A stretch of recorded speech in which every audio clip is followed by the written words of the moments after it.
Pengen cepet kaya? Jadi investor pasif atau investor aktif? Begini nih jelasinnya. Ya gimana nih Mas? Begini. Oh nanti ya penjelasannya sekarang ya. Saya mau jelasin nih Mbak Putri nih ya. Oke. Kalau kita tinjau dari jenis investasinya, yang namanya investor itu terbagi jadi dua. Ada aktif dan ada pasif. Bedanya apa? Nanti kita jelasin di BTS bersama gua Ingga Putra. Saya Putri Manggiasi. Stay tune terus karena bakalan banyak info menarik yang akan kita share hari ini.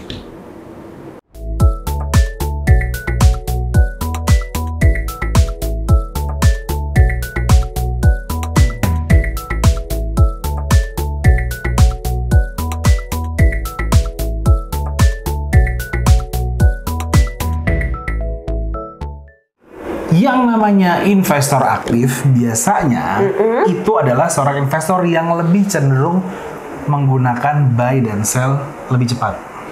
Iya, betul Mas. Kurang tepat ya? Aku tambahin aja ya. Boleh. Bagaimana Ibu Putri?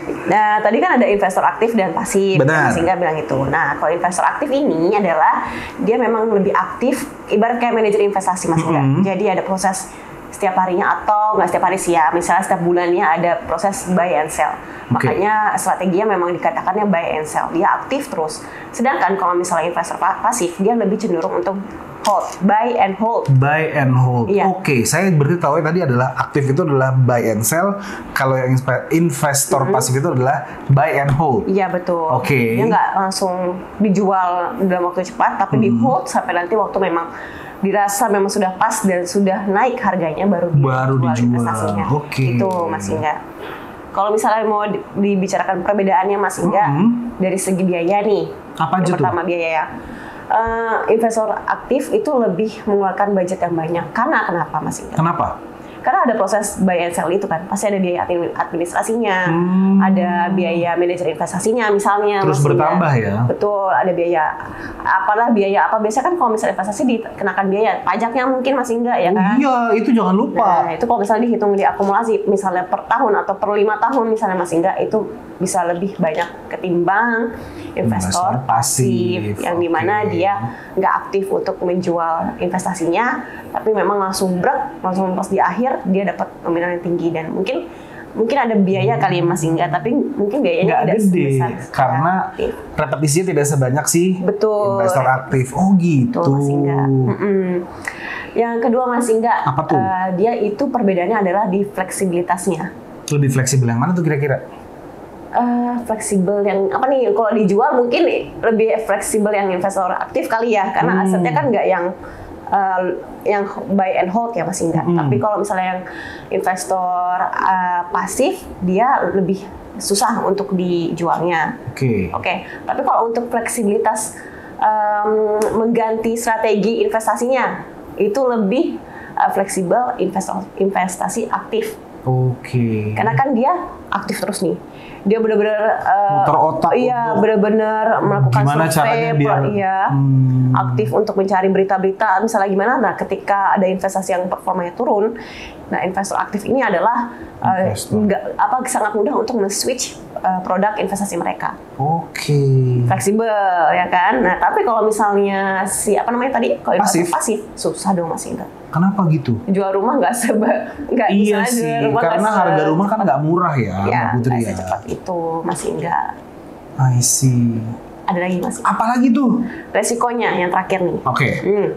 Menurut Mas Ingga lebih resiko mana nih, investor aktif atau Kalau menurut saya lebih berisiko investor aktif. Betul Mas Ingga. Kenapa alasannya nih? Kalau menurut saya karena ketika kita kalau kita menjadi investor aktif itu kan kita lebih cepat untuk mendapatkan cuan ya.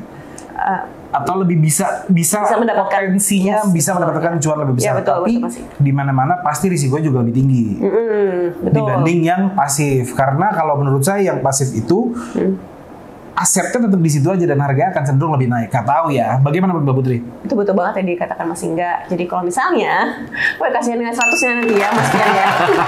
Nanti kalau misalnya investor aktif itu dia memang resikonya high risk high return ya kan. Dia mau dapat cuan yang banyak, margin yang banyak, ya jadi mau nggak mau resikonya juga lebih tinggi ketimbang investor aktif yang dia hanya wait and see aja kan sebenarnya gitu ya. Jadi itulah perbedaan dari investor aktif dan investor pasif. Kalau misalnya ditanya, the last one-nya ini adalah kira-kira lebih cepatan kaya yang mana Mas Ingga? Lebih cepatan kaya yang aktif. Yang aktif, bukan pasif. Kalau menurut saya aktif. Oke, itu semuanya jawabannya adalah tergantung ya Mas Ingga. Tergantung dari investor memilih jenis investasi yang mana. Ya betul banget Mas Ingga. Tapi buat kalian mungkin yang pemula, mungkin bisa investasi yang aktif, tapi ya nggak aktif. Maksudnya gimana ya? Di aset-aset yang memang aman aja. Kan pemula nih Mas Ingga, mungkin dananya belum ada. Tapi kayak saya nih pemula nih ya. Oh iya. Dari dulu pemula mulu dari BTS 1 sampai sekarang 70 ya kan. Nah, kalau misalnya kalian udah punya uang, mungkin bolehlah investasi yang pasif itu. Oke. Tapi jangan diambil dalam waktu dekat. Tunggu dulu. 5 tahun, 6 tahun ke atas baru bisa diambil gitu. Biar apa? Biar cuannya gede kakakku.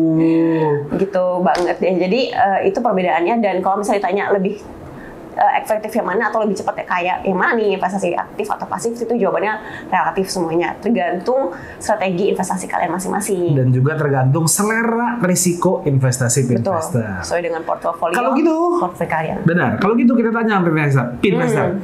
Investor lebih senang investasi aktif atau pasif?